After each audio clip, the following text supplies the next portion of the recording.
Welcome to Second Listen Saturday on the Parenting Roundabout podcast, where we share some fun moments from a past episode for your weekend listening pleasure. Look for new episodes every Monday through Friday.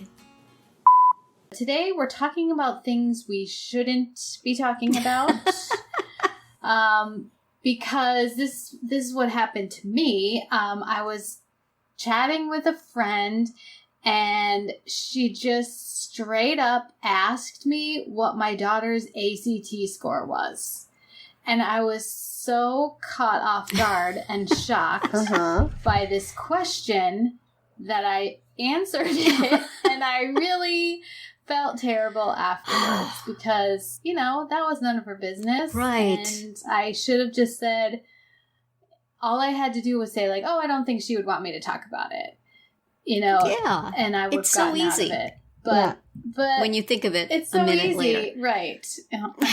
In retrospect. So, yes. you know, I mean, there's nothing really to be done about that experience now. But, God, like, what do you do when you get caught like that? Right. It's awkward. It was so awkward.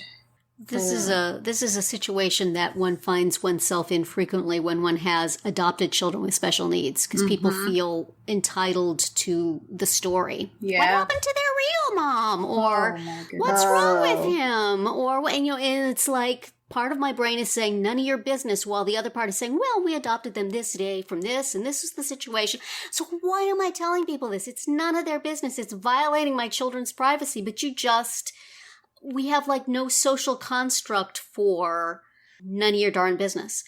Or denying people of, like, if they're wanting to use something or borrow something or yeah, that maybe yours or your child's, and it's like, no.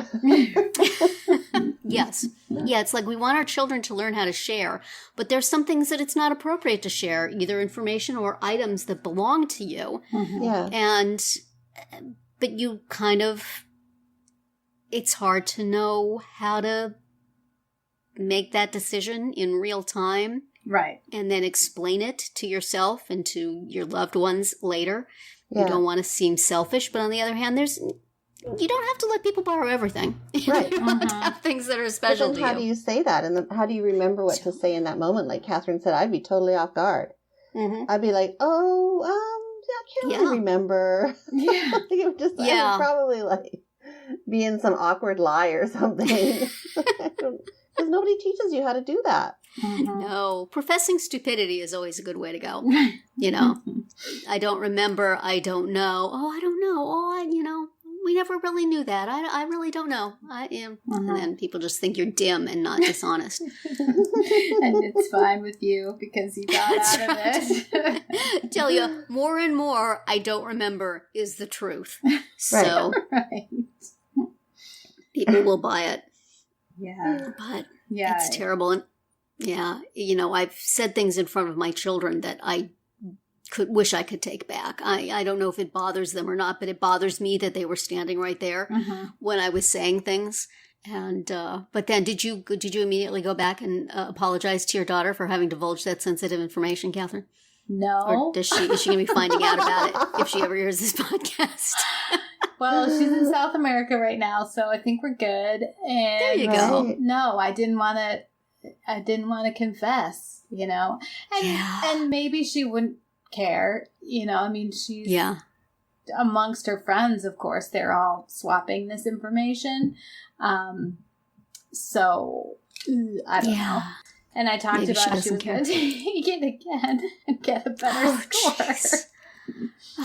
Which is her plan. And some part of your brain is yelling, shut up, stop.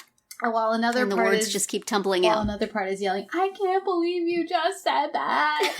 To both of us. Like, to the person who asked and to myself. I'm like, what just happened? Oh, no. Like, why? How does that come out of your mouth? Like, it's awful. And it's like there are things like, with the adoption and the special needs stuff, you don't want to act like you're ashamed or that you're hiding things or that it's embarrassing or that there's something wrong with it. And yet at the same time, you want to say, this is private, this is personal, it's not everybody's business, but that carries a message, you know? Right. It's like, well, and you also know, if there's nothing wrong with it, why can't people know about it? Why shouldn't we just tell everybody? So I still am wrestling with that as I, talk about it on podcasts and write blog posts and books. Well, you also could be helping people by educating them. Yes. And, sometimes people's questions come from a place of, I'm interested in adoption or whatever, Yeah. This is what I tell myself, yes. This is how I sleep at night to the extent that I do. I mean, it would be better if they prefaced it with, I'm interested in adoption. Would you be willing to tell me some of your story? In a purely theoretical manner. Right. Yeah. It's a little fraught. It is. But, and also things like with teachers, there are things that maybe you want them to know, or you need them to know, but you don't, you want them to keep it confidential. That's right. Right. But you want them to keep it confidential. I mean, schools have a whole structure of confidentiality for stuff, but at the same time, there's things that it would be good for the cafeteria lady to know. It's like, there's a whole infrastructure that says we do not share any of this information, but then my kid gets in trouble because these other people in the school building don't know what his thing is. So then I would just make copies of all the confidential information and pass it out. Here's one for you. Here's one for you. Enjoy, everyone, please. And then there's too much information. I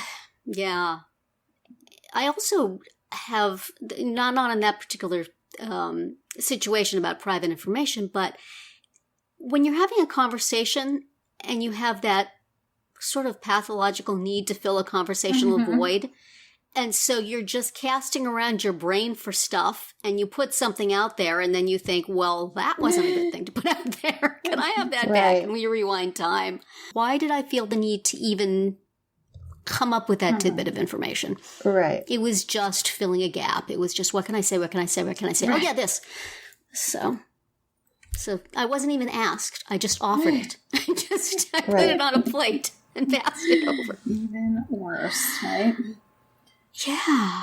Shut up, Mom. Shut up. I mean, and do you, should I have gone back and said to my daughter that this had happened and I'm sorry?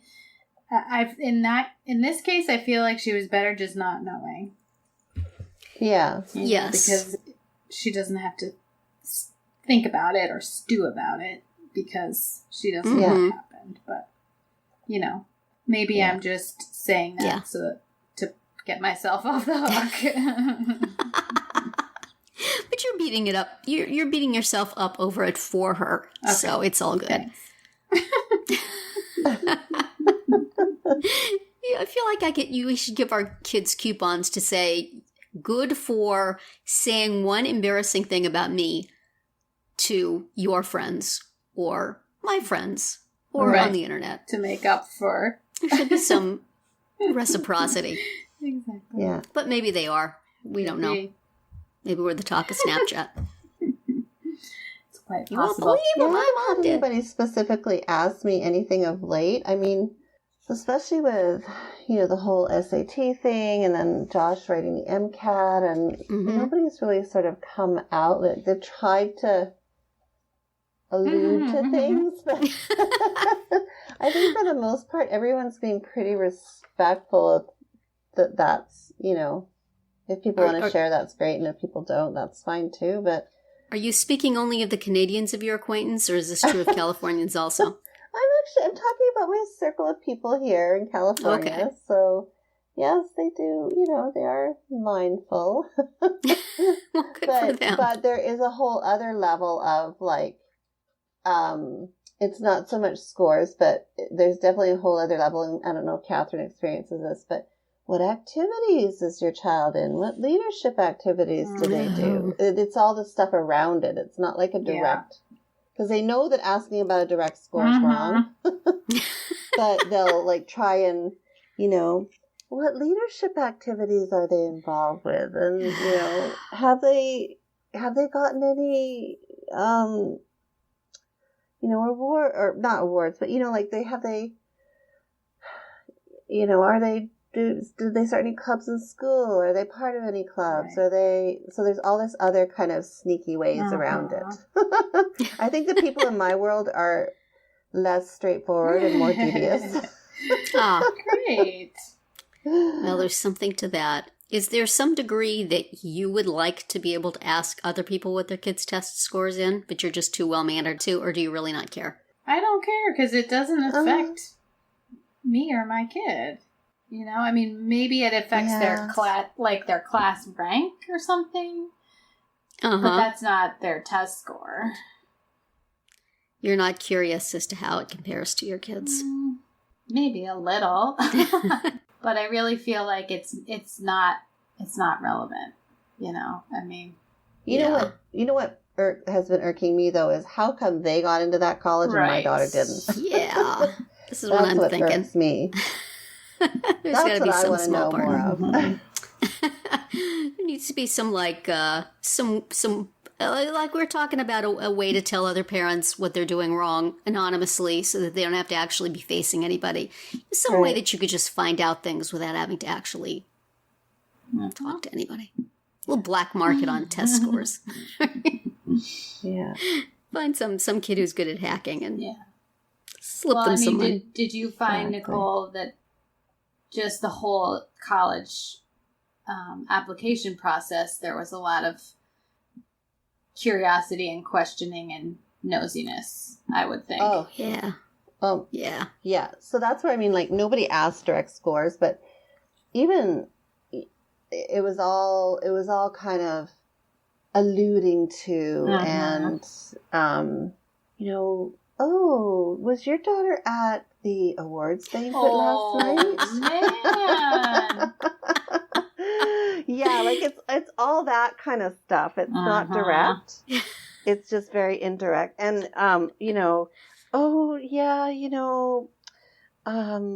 my daughter, she got the scholarship for this and she got a scholarship for that.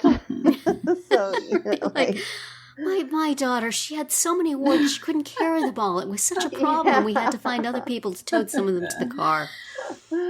Yeah, it's very much stuff like that. The parent version of the humble brag. I just, for myself, for my own part, I don't really care about other people's test scores and even what schools did they get into or not get into, but I definitely want to know where they're going. I'm super curious about that. Yeah. You can make sure your kid goes someplace else. No, I just want to know. Just knowing more and more people each year that are seniors. I'm just very nosy about where they're going. And I'm not judging about where it is. I'm just curious. Yeah. Mm-hmm. And I think we all are. That's kind of the whole unfolding of senior year, because you've seen these kids on this certain track all their lives, and you kind of are interested to see how it plays out. Yeah. Who was the, superstar of middle school and high school and got scholarships and awards and a super high SAT, but has decided to stay in town and go to community college. So, yeah, it's very,